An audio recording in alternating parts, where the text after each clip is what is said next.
Hello, this is Math 1960, Section 301, Calculus 2, UNO Summer Session number 3. In this chapter, we will discuss sequences and infinite series. So in our first section, we will discuss sequences.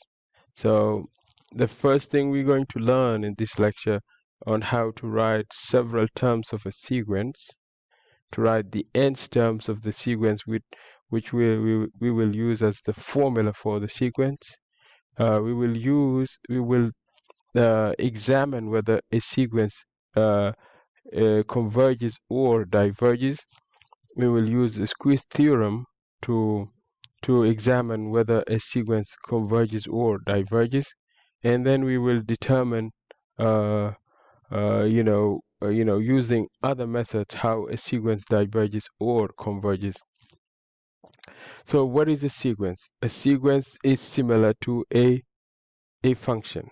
A function and a sequence have a lot in common.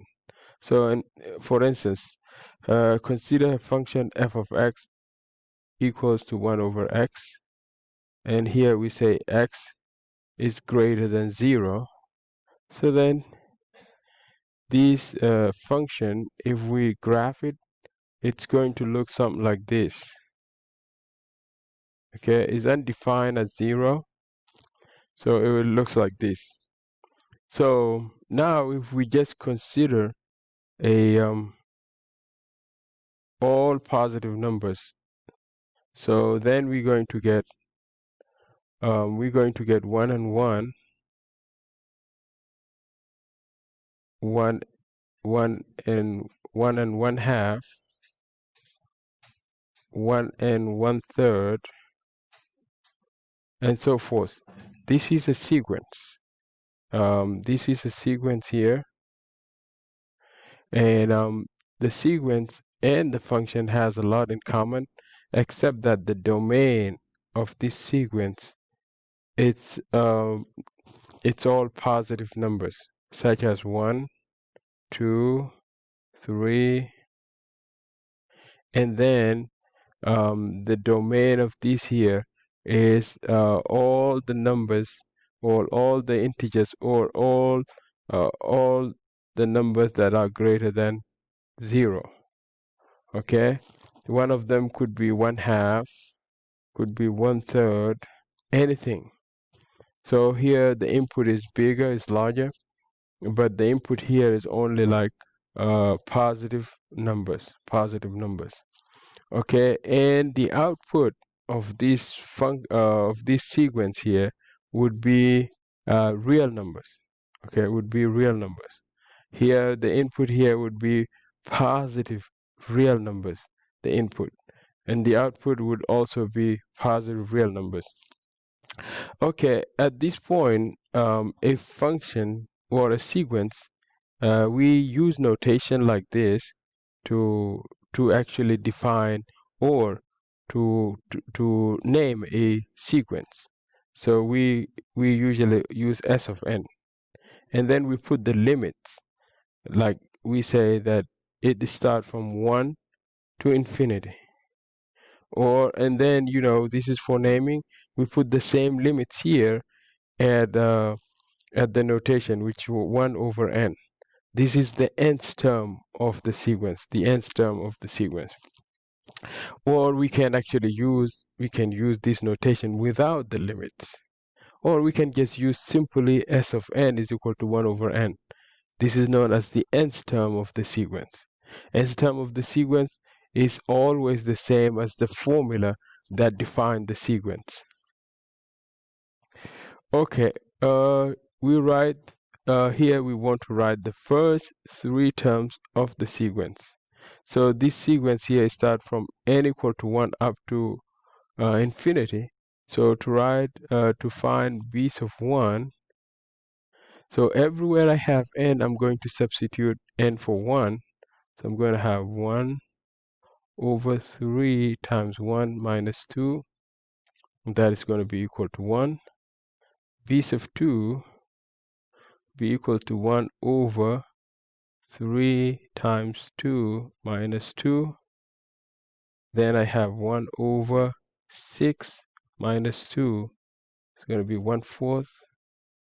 And then base of 3, it's going to be 1 over 3 times 3 minus 2. It's going to be 1/7.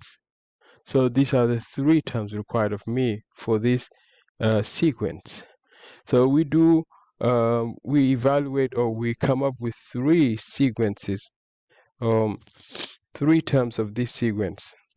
So B's of 1, C's of 1, here we say C's of 1, it's going to be equals to 2 times 1 minus 1 over 1 should be equal to 1. C's of 2, that would be equals to 2 times 2 minus 1 over 4 over 8.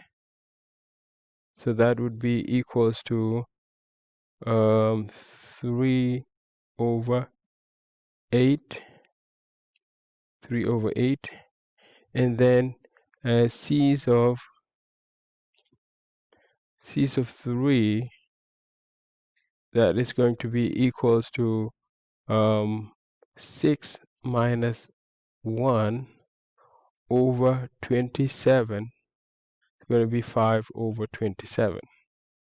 So this is how you find like the 3 terms of each of in each of every sequence. Okay, here we want to write like the first 5 terms of the sequence. So it says ace of 1 here. It's going to be -1 raised to the power of 1, which is going to be -1 times 1/2. So -1/2. And then ace of 2 is going to be -1/2 raised to the power of 2 times 1 over 4. It's going to be positive 1/4. And then A3 is going to be -1/8. And then ACE4 is going to be positive 1 over 16. And then ACE5 is going to be -1 over 32. So what do you realize here? Every time I have n odd, I get negative.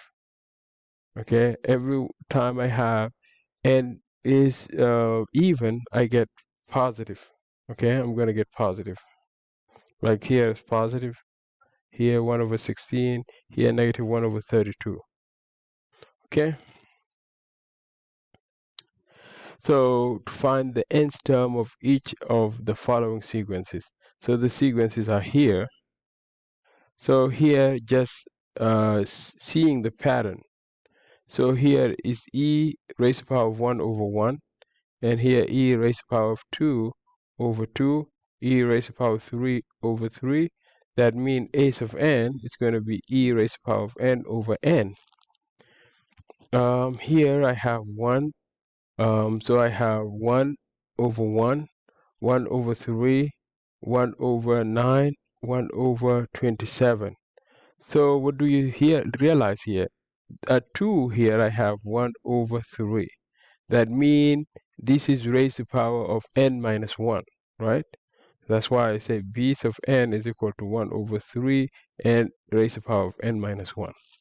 So if you substitute this for each and every positive number, you're going to get this.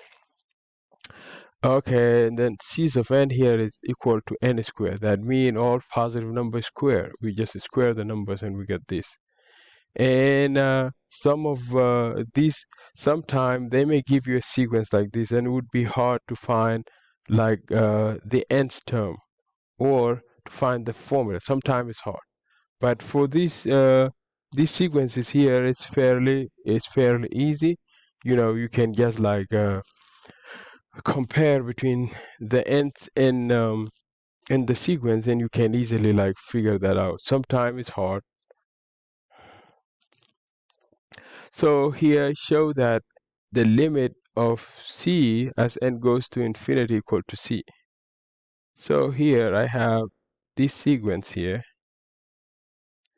So this is C.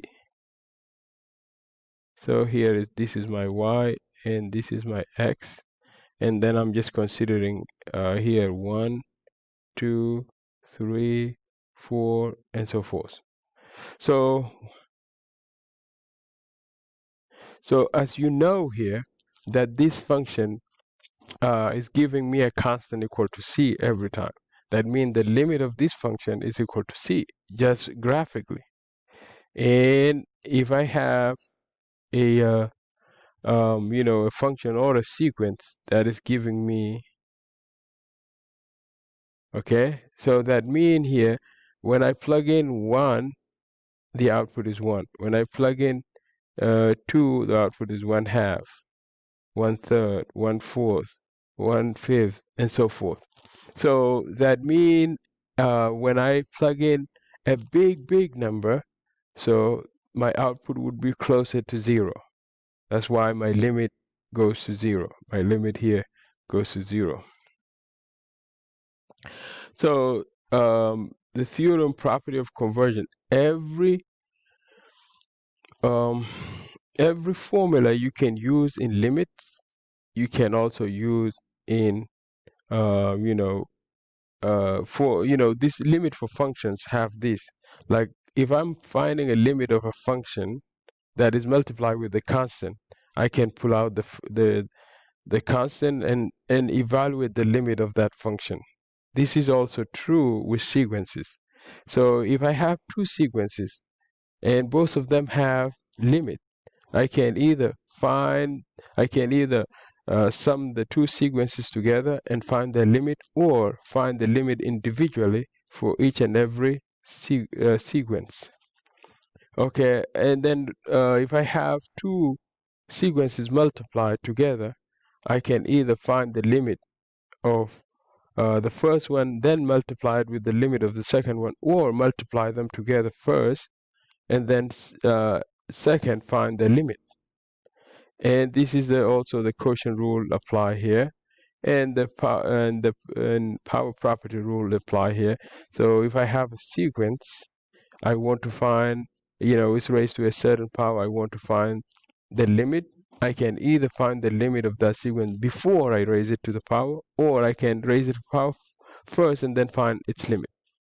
Here p has to be greater than 2, because if it's raised to power 1, then there is no power really. We just don't feel it. A root property. This root property also is similar to this power property. Everything we have here is what we probably discussed in limits before. So there is nothing so new about this. So here I want to find, using the property I saw over there, so I want to find the limit. So the limit of this sequence is going to be limit of 2 over 3 plus limit of 3. N goes to infinity, and here n goes to infinity. So when I find the limit of this one here, this is n, 2 over n. So when I find the limit of this one here, I'm going to get a 0. When I find the limit of this, I'm going to get a 3. So it's going to be 0 plus 3. So then the limit is equal to 3. So limit of this one, I'm going to find limit of 4 over n squared as n goes to infinity. I can pull out the 4, so I have the 4 outside, then I multiply. This is like multiple of constant. We're multiplying a limit with constant, so n goes to positive infinity. Okay, and then here I have 1 over n squared. This would be equals to 4 times 0, which is equal to 0. And then here I have the limit is under square root. So I'm going to find the limit individually for each and every term here, and then after that apply the root, the cubic root. So it's going to be limit